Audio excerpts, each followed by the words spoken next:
Can you hear it well, PJ? Everything good? Joe Benedetti? That's right. We got Joe Benedetti playing the music. Isn't he good? You really are. And that's an original piece of music, right? You wrote that. It's so pretty. So pretty. What did you say? You just made it up? To me, that's perfect for what we're doing right now because it's like, it feels festive, like Christmas-like, but yet not like Christmassy, like Jingle Bells. It has a fun-loving, slightly post-Christmas blues feel, but still festive. We're like, now let it swell up. No, let it swell up because it was, right? Because it feels, you know what I mean? Like, we're trying to still keep that Christmas spirit going, but it's got a little blues twang going on.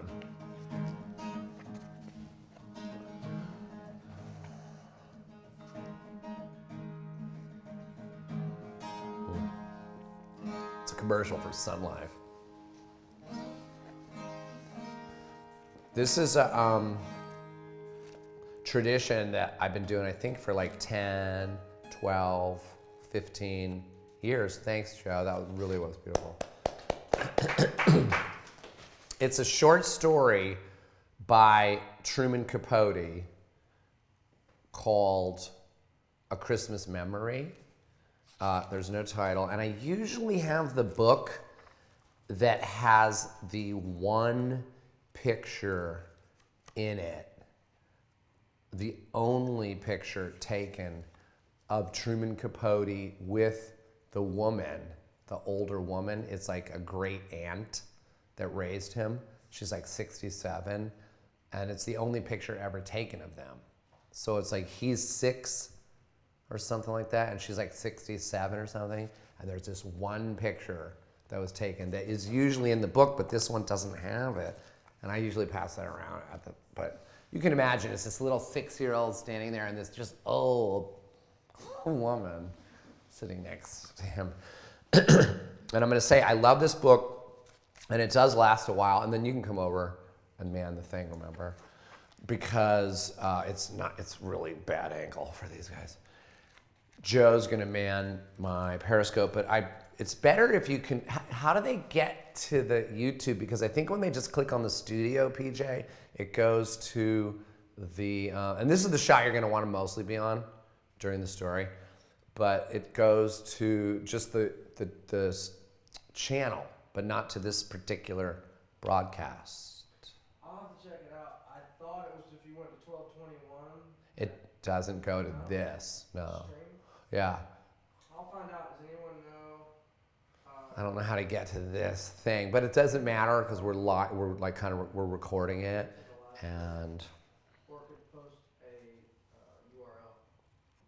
I'll let them know. okay. It's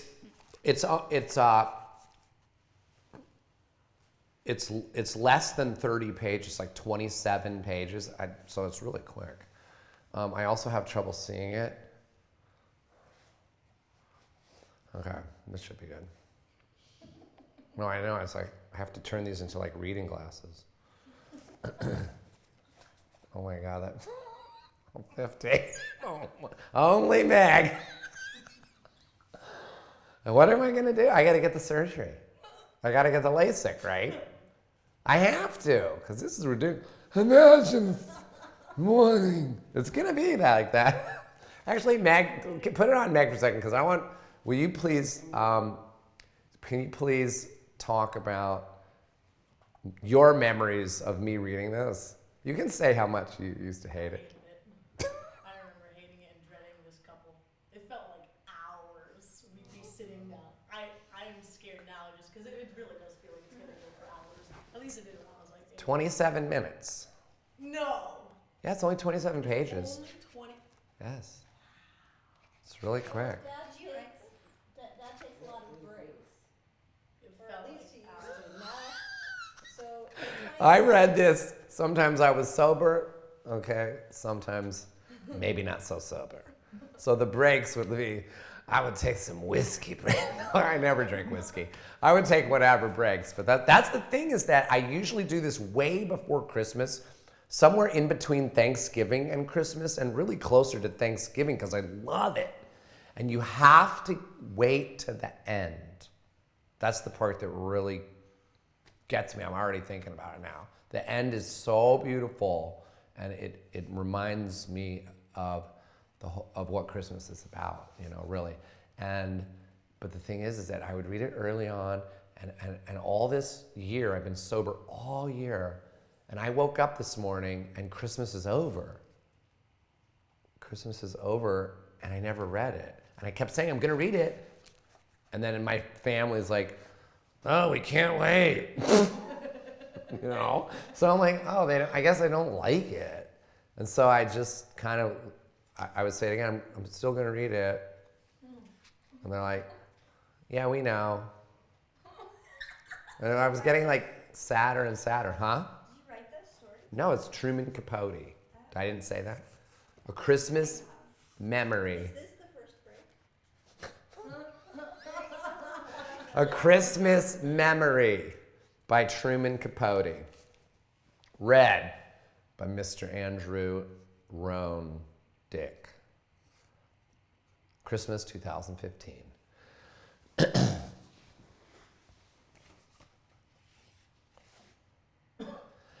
Imagine a morning in late November, a coming of winter morning, more than 20 years ago.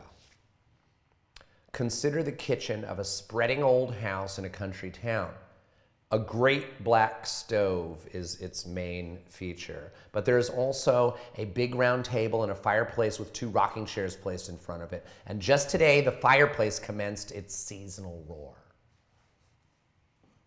A woman with shorn white hair is standing at the kitchen window. She's wearing tennis shoes and a shapeless gray sweater over a summery calico dress.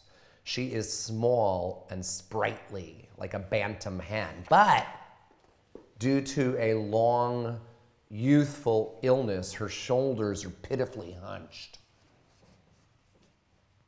Her face is remarkable, not unlike Lincoln's, craggy like that, and tinted by sun and wind, but it is delicate too, finely boned, and her eyes are sherry-colored and timid.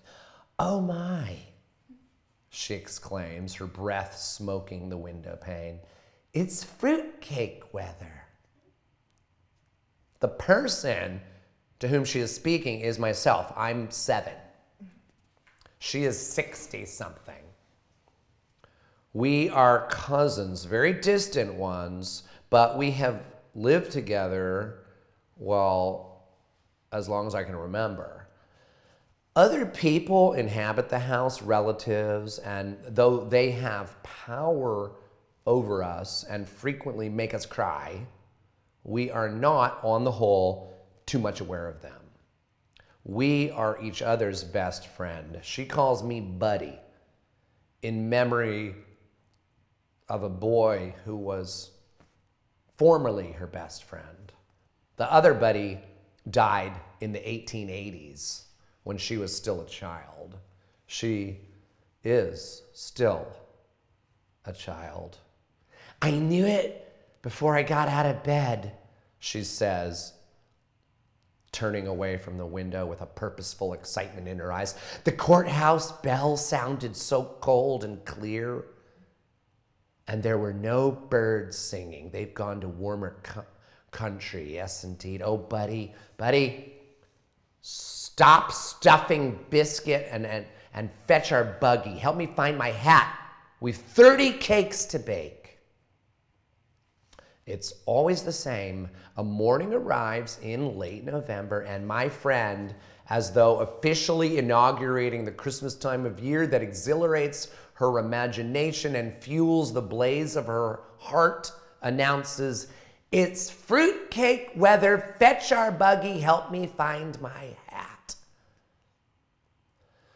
The hat is found. A straw cartwheel, corsaged with velvet roses out of doors, has faded. It once belonged to a more fashionable relative. Together we guide our buggy, a dilapidated baby carriage, out to the garden and into a grove of pecan trees. The buggy is mine. That is, it was bought for me when I was born. It is made of wicker, rather unraveled, and the wheels wobble like a drunkard's legs. But it is a faithful object. Springtimes, we take it to the woods and fill it with flowers, herbs, wild fern for our porch pots. In the summer, we pile it with picnic paraphernalia and sugarcane fishing poles and roll it down to the edge of a creek. It has its winter uses too, as a truck for hauling firewood from the yard to the kitchen, as a warm bed for Queenie, our tough little orange and white rat terrier who has survived distemper and 2 rattlesnake bites. Queenie is trotting beside it now. 3 hours later, we are back in the kitchen, hulling a heaping buggy full of windfall pecans. Our backs hurt from gathering them, how hard they were to find. The main crop having been shaken off the trees and sold by the orchard's owners, who are not us, among the concealing leaves, the frosted deceiving grass. Crackle, a cheery crunch, scraps of miniature thunder sound as the shells collapse and the golden mound of sweet, oily ivory meat mounts in the milk glass bowl. Queenie begs to taste, and now and again, my friend sneaks her a mite, though insisting we deprive ourselves. We mustn't, buddy. If we start, we won't stop, and there's scarcely enough as there is for 30 cakes. The kitchen is growing dark. Dark turns the window into a mirror. Our reflections mingle with the rising moon as we work by the fireplace in the firelight. At last, when the moon is quite high, we toss the final hull into the fire and with joined sighs, watch it catch flame. The buggy is empty, the bowl is brimful. We eat our supper, cold biscuits, bacon, blackberry jam, and discuss tomorrow. Tomorrow, the kind of work I like best begins. Buying. Cherries and citron, ginger and vanilla and canned Hawaiian pineapple, rinds and raisins and walnuts and whiskey. And oh, so much flour, butter, so many eggs, spices, flavorings. Why, we'll need a pony to pull the buggy home. But before these purchases can be made, there is the question of money. Neither of us has any, except for skinflint sums persons in the house occasionally provide. A dime is considered very big money. Or what we earned ourselves from various activities, holding rummage sales, selling buckets of hand-picked blackberries, jars of homemade jam and apple jelly and peach preserves, rounding up flowers for funerals and weddings. Once we won 79th prize, $5 in a national football contest. Not that we know a fool thing about football, it's just that we enter any contest we hear about. At the moment, our hopes are centered on the $50,000 grand prize being offered to name a new brand of coffee. We suggested AM. And after some hesitation, for my friend thought it perhaps sacrilegious, the slogan AM, Amen. To tell the truth, our only really profitable enterprise was the Fun and Freak Museum that we conducted in a backyard woodshed 2 summers ago. The fun was a stereopticon with slide views of Washington and New York lent to us by a relative who had been to those places. She was furious when she discovered why we borrowed it. And the freak was a 3-legged bitty chicken hatched by one of our own hens. Everybody hereabouts wanted to see that bitty. We charged grown-ups a nickel, kids 2 cents, and we took in a good $20 before the museum shut down due to the decease of the main attraction. But one way and another, we do each year accumulate Christmas savings. A fruitcake fund. These monies we keep hitting in an ancient bead purse under a loose board, under a chamber pot, under my friend's bed. The purse is seldom removed from this safe location except to make a deposit, or as it happens every Saturday, a withdrawal. For on Saturdays, I am allowed 10 cents to go to the picture show. My friend has never been to a picture show, nor does she intend to. I'd rather hear you tell the story, buddy.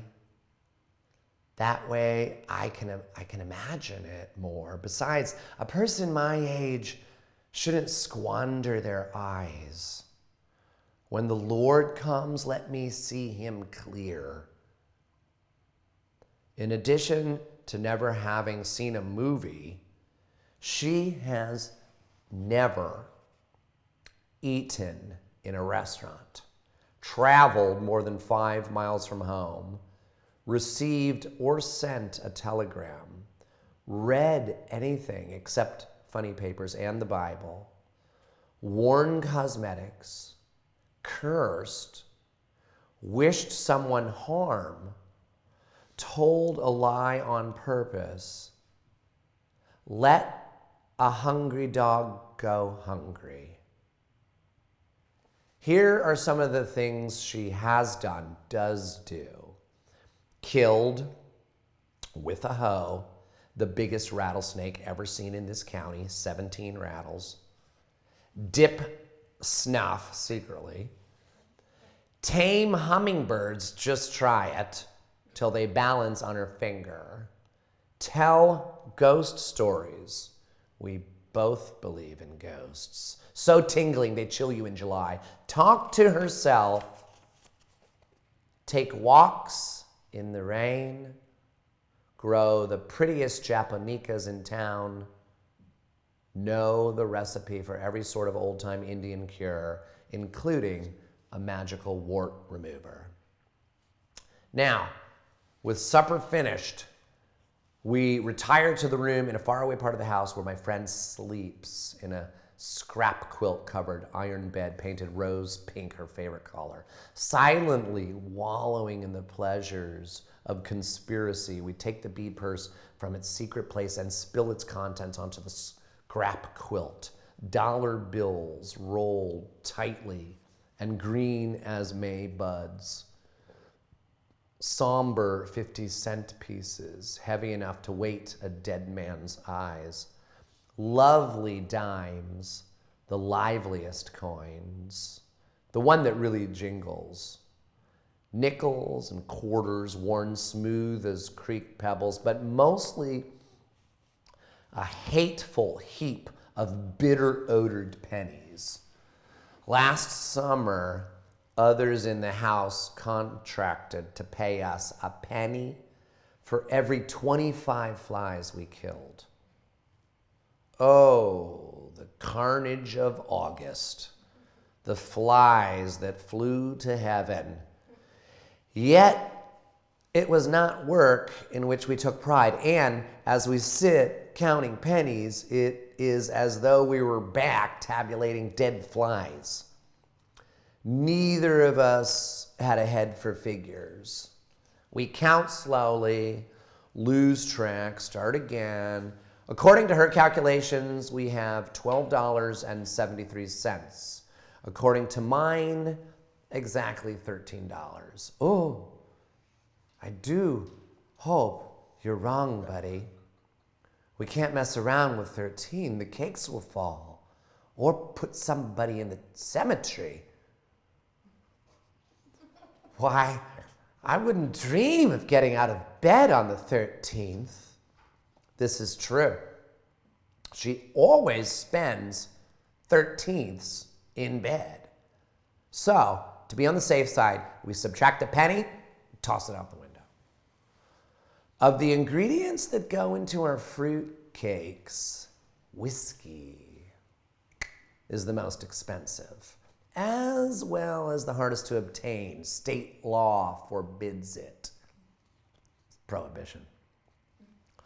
But everybody knows you can buy a bottle from Mr. Ha Ha Jones. And the next day, having completed our more prosaic shopping, we set out for Mr. Ha Ha's business address, a sinful, to quote public opinion, fish fry and dancing cafe down by the river. We've been there before and on the same errand, but in previous years, our dealings have been with Ha Ha's wife, an iodine dark Indian woman with brassy peroxide hair and a dead tired disposition.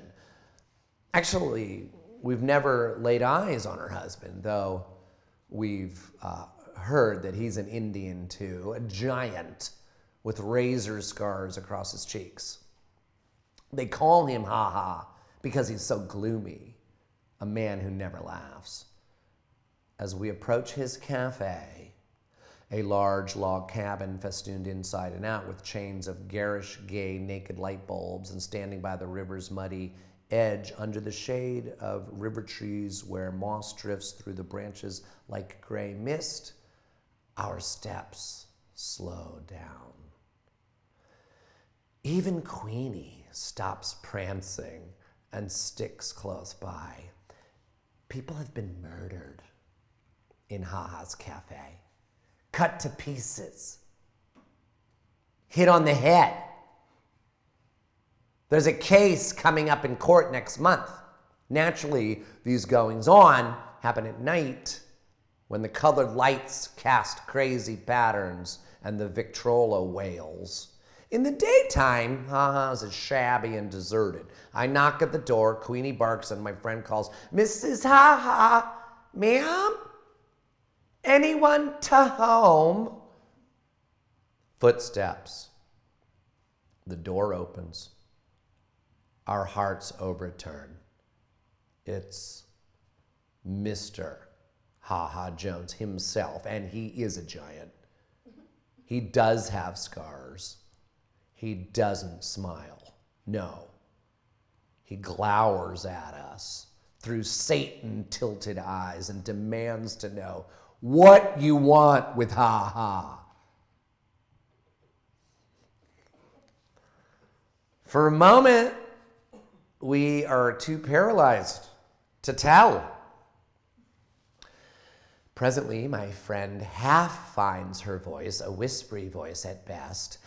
If you please, Mr. Ha Ha, we'd like a quart of your finest whiskey. His eyes tilt more. Would you believe it? Ha Ha is smiling, laughing too. Which one of you is a drinking man? Oh, it's more for, it's making fruitcakes, Mr. Ha Ha. Cooking. This sobers him. He frowns. That's no way to waste good whiskey. Nevertheless, he retreats into the shadowed cafe and seconds later appears carrying a bottle of daisy yellow unlabeled liquor. He demonstrates its sparkle in the sunshine and says, $2. We pay him with nickels, dimes, and pennies. Suddenly, jangling the coins in his hand like a fistful of dice, his face softens. I'll tell you what, he proposes, pouring the money back into our bead purse. Just send me one of them fruitcakes instead. Well, my friend remarks on our way home, there's a lovely man. We'll put an extra cup of raisins in his cake. The black stove, stoked with coal and firewood, glows like a lighted pumpkin. Egg beaters whirl, spoons spin round in bowls, and butters and sugar, vanilla sweetens the air, ginger spices it, melting, nose-tingling odors saturate the kitchen, suffuse the house, drift out to the world on puffs of chimney smoke. In 4 days, our work is done. 31 cakes, dampened with whiskey, bask on the windowsills and shelves. Who are they for? Friends. Not necessarily neighbor friends. Indeed, the larger share are intended for persons we've met maybe once. Perhaps not at all. People who've struck our fancy, like President Roosevelt, like the Reverend and Mrs. J.C. Lucy, Baptist missionaries to Borneo who lectured here last winter, or the little knife grinder who comes through town twice a year, or Abner Packer, the driver of the 6 o'clock bus from Mobile, who exchanges waves with us every day as he passes in a dust cloud whoosh. Or the young Wistons, a California couple whose car one afternoon broke down outside the house and who spent a pleasant hour chatting with us on the porch. Young Mr. Whiston snapped our picture, the only one we've ever had taken.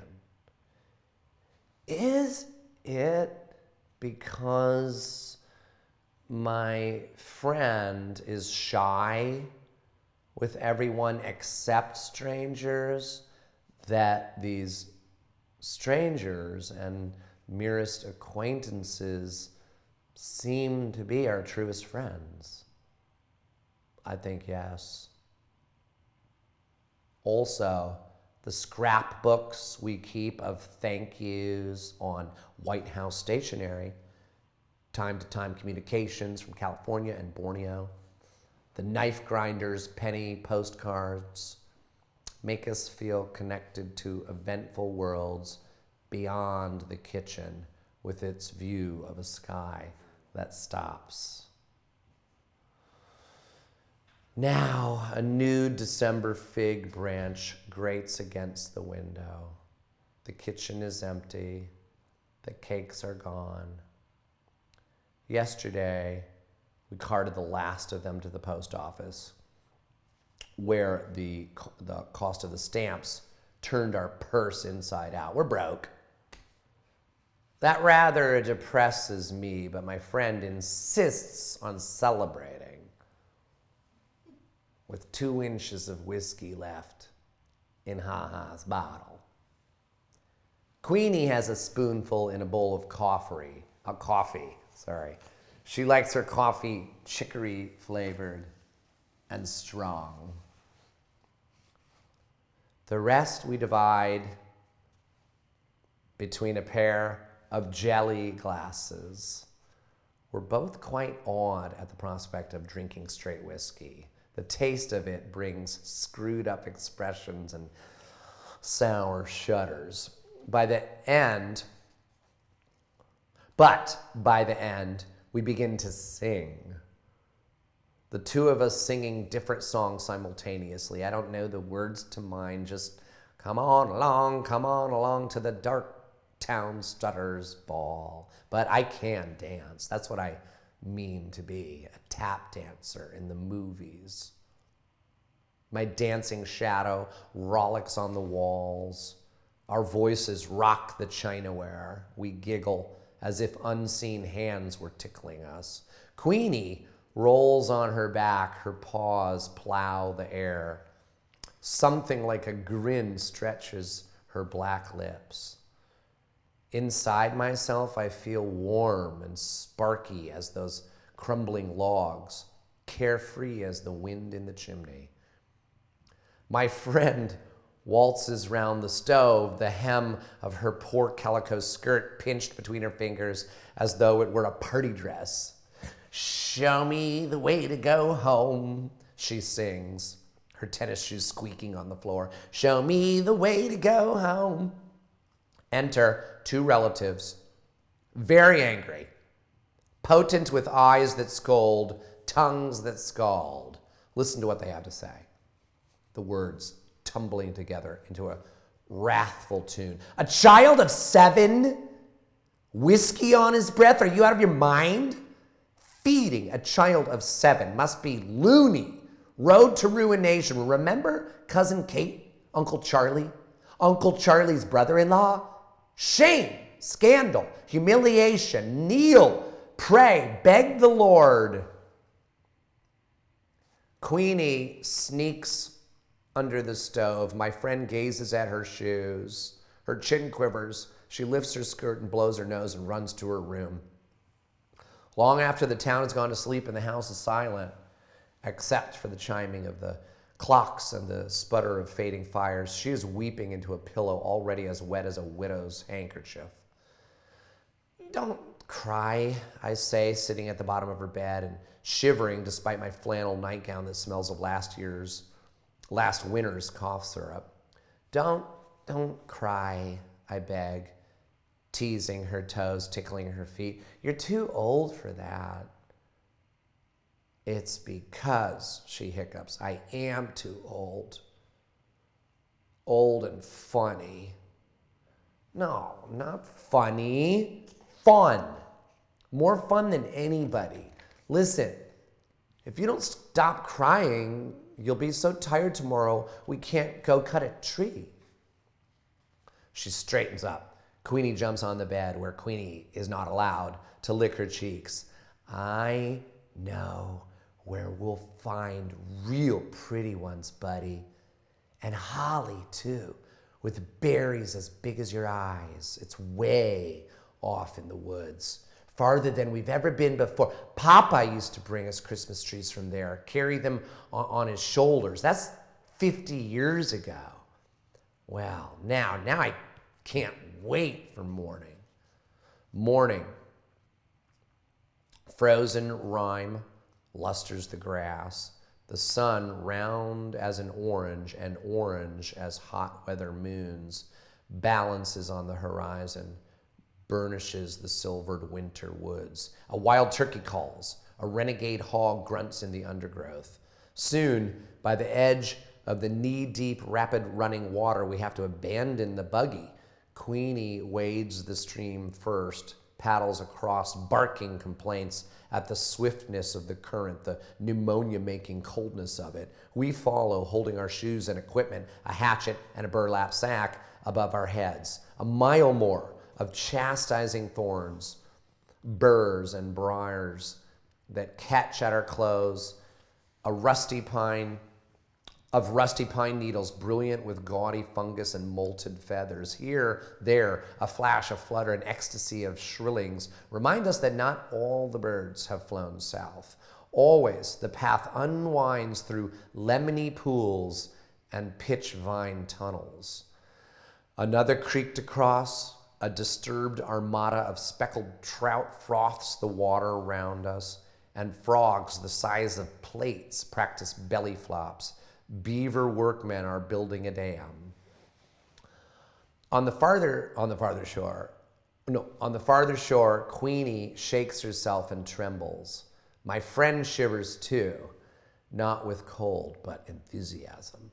One of her hat's ragged roses sheds a petal as she lifts her head and inhales the pine-heavy air. "We're almost there. Can you smell it, buddy?" she says, as though we were approaching an ocean. And indeed, it is a kind of ocean. Scented, acres of holiday trees, prickly leafed holly, red berries shiny as Chinese bells. Black crows swoop upon them screaming.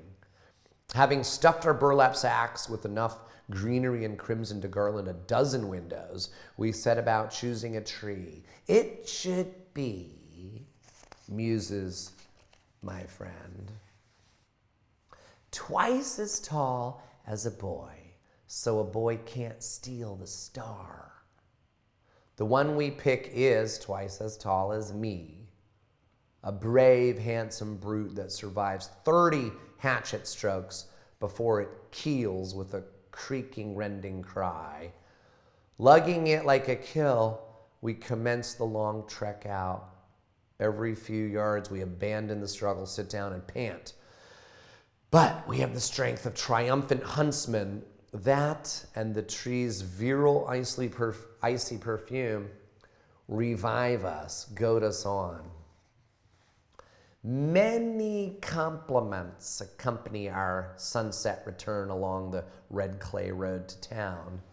But my friend is shy and non-committal when passers-by praise the treasure perched in our buggy. What a fine tree, and where did it come from? Yonder ways, she murmurs vaguely. Once a car stops and the rich mill owner's lazy wife leans out and whines, "Give you 2 bits cash for that old tree." Ordinarily, my friend is afraid of saying no, but on this occasion, she promptly shakes her head. "We wouldn't take $1. The mill owner's wife persists. $1, my foot? 50 cents, that's my last offer. Goodness, woman, you can get another one. In answer, my friend gently reflects, "I doubt it. There's never 2 of anything." Home, Queenie slumps by the fire and sleeps till tomorrow, snoring loud as a human. A trunk in the attic contains a shoebox of ermine tails off the opera cape of a curious lady who once rented a room in the house, coils of frazzled tinsel gone gold with age, 1 silver star, a brief rope of dilapidated, undoubtedly dangerous, candy-like light bulbs. Excellent decorations as far as they go, which isn't far enough. My friend wants our tree to blaze like a Baptist window, droop with weighty snows of ornaments, but we can't afford the made in Japan splendors at the 5 and dime, so we do what we've always done, sit for days by the kitchen table with scissors and crayons and stacks of colored paper. I make sketches and my friend cuts them out. Lots of cats, fish too, because they're easy to draw, some apples, some watermelons, a few winged angels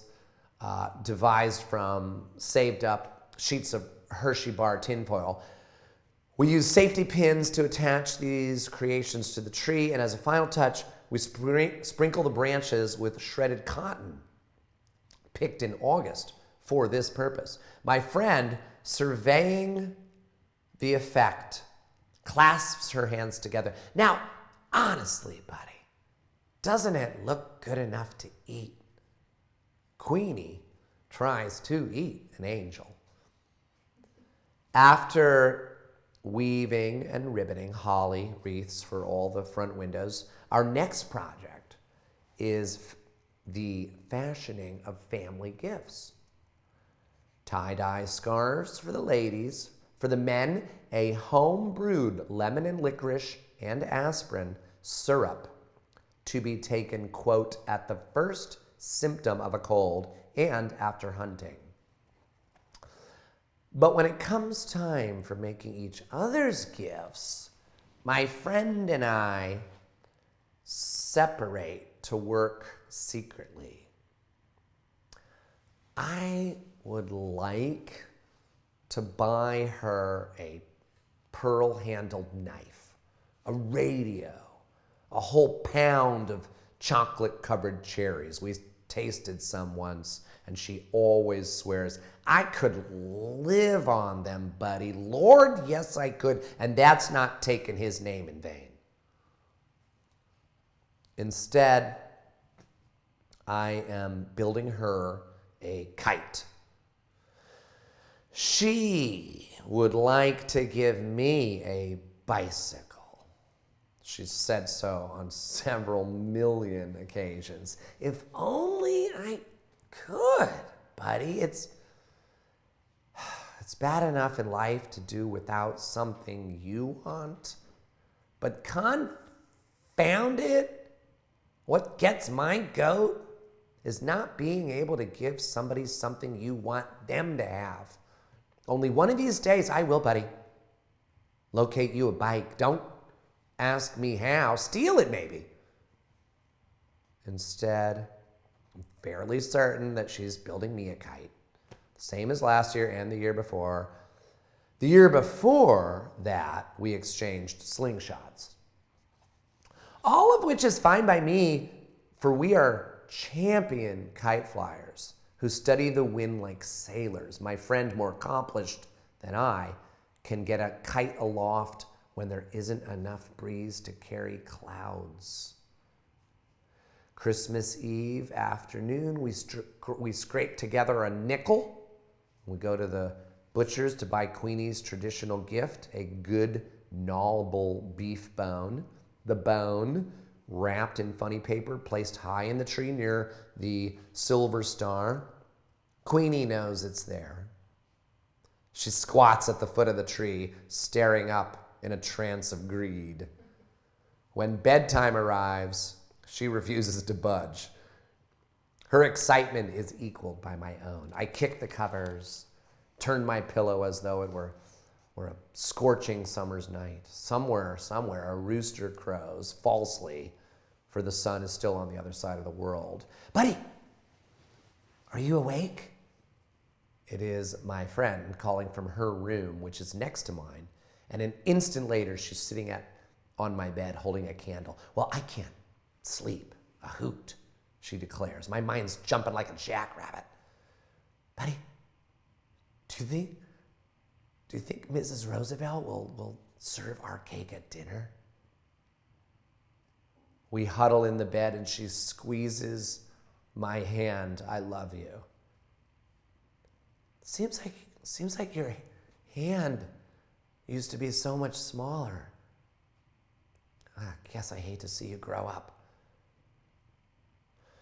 When you're grown up, will we still be friends?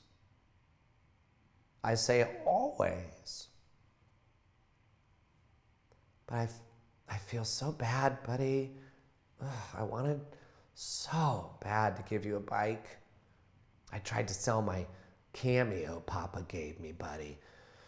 She hesitates as though embarrassed. I made you another kite. Then I confess that I made her one too, and we laugh. The candle burns too short to hold. Out it goes, exposing the starlight. The stars spinning at the window like a visible caroling that slowly daybreak silences. Possibly we doze, but the beginnings of dawn splash us like cold water. We're up, wide-eyed and wondering while we wait for the others to waken. Quite deliberately, my friend drops a kettle on the kitchen floor. I tap dance in front of closed doors, and one by one, the household emerges, looking as though they'd like to kill us both, but it's Christmas, so they can't. First, a gorgeous breakfast, just everything you can imagine, from flapjacks and fried squirrel to hominy grits and honey in the comb, which puts everybody in a good humor, except my friend and I. Frankly, we're too impatient to get at the presents. We can't eat a mouthful. Well, I'm disappointed. Who wouldn't be? With socks, a Sunday school shirt, some handkerchiefs, a hand-me-down sweater, and a year's subscription to a religious magazine for children, The Little Shepherd. It makes me boil. It really does. My friend has a better haul, a sack of satsumas. That's her best present. She is proudest, however, of a white shawl knitted by her married sister. But she says her favorite gift is the kite that I built her. And it's very beautiful, though not as beautiful as the one she made me, which is blue and scattered with gold and green good conduct stars. Moreover, my name is printed on it, Buddy. Buddy, the wind is blowing. The wind is blowing, and nothing will do till we've run to a pasture below the house where Queenie has scooted to bury her bone, and where a winter hence Queenie will be buried too.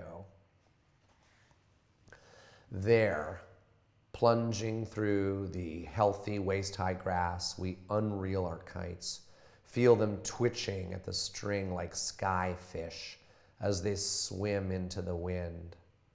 Satisfied, sun-warmed, we sprawl in the grass and peel satsumas and watch our kites cavort. Soon, I forget the socks and hand-me-down sweater, and I'm as happy as if we had already won the $50,000 grand prize in that coffee naming contest. My, how foolish I am, my friend cries, suddenly alert like a woman remembering too late she has biscuits in the oven. You know what I've always thought? She asks in a tone of discovery, not smiling at me, but a point beyond. I've always thought that a body would have to be sick and dying before they saw the Lord. And I imagined that when he came, it would be like looking at the Baptist window, pretty as colored glass with the sun pouring through, such a shine you don't know it's getting dark. And it's been a comfort to think of that shine, taking away all the spooky feeling. But I'll wager it never happens. I'll wager at the very end, a body realizes the Lord has already shown himself. That things as they are. Her hand circles in a gesture that gathers clouds and kites and grass and Queenie pawing earth over her bone. Just what they've always seen was seeing him. As for me, I could leave the world with today in my eyes. It's one of my favorite parts.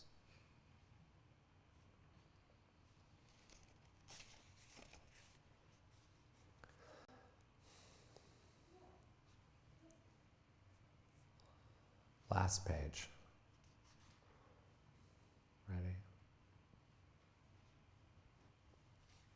Maggie's the only one that made it through. That was my favorite part. So I actually have to go. You can't wait one more page? Yeah.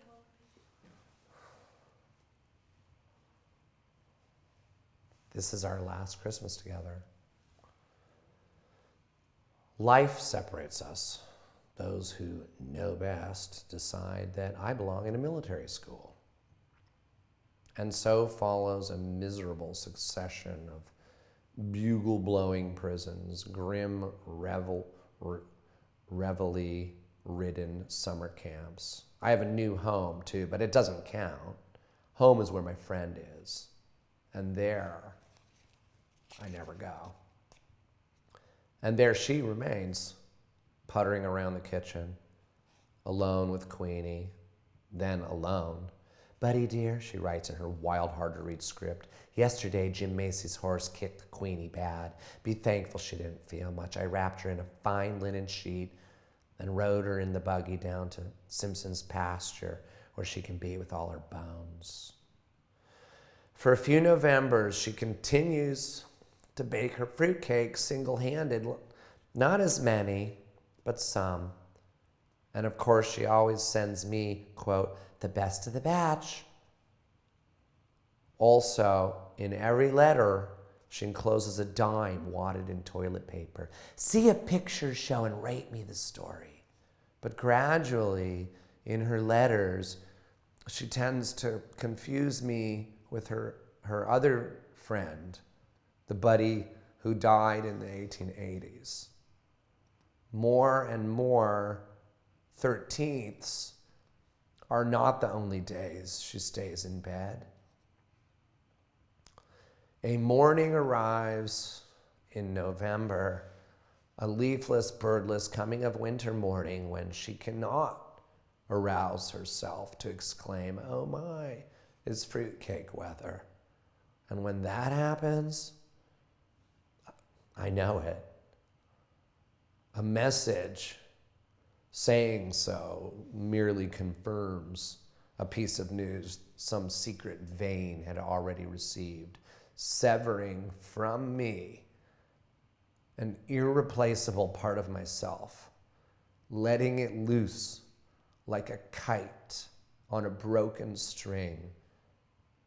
That is why walking across a school campus on this particular December morning, I keep searching the sky as if I expected to see, rather like hearts, a lost pair of kites hurrying toward heaven.